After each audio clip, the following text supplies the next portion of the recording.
وبشر الذين آمنوا وعملوا الصالحات أن لهم جنات تجري من تحتها الأنهار كلما رزقوا منها من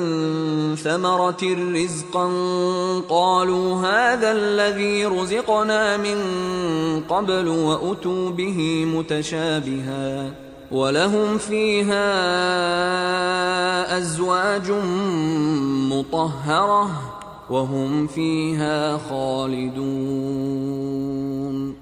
إن الله لا يستحيي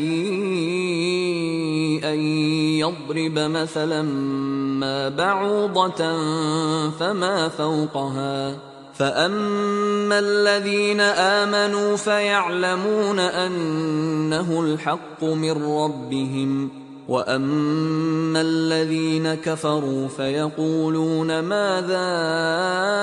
أراد الله بهذا مثلا يضل به كثيرا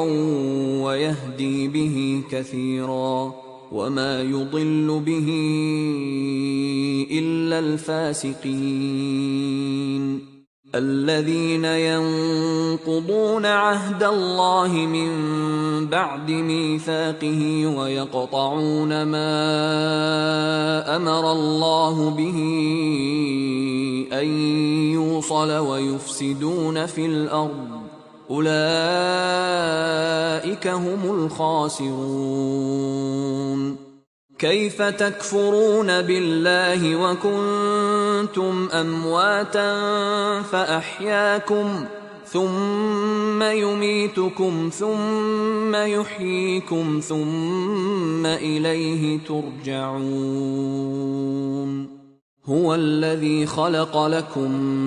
ما في الأرض جميعا ثم استوى إلى السماء فسواهن 7 سماوات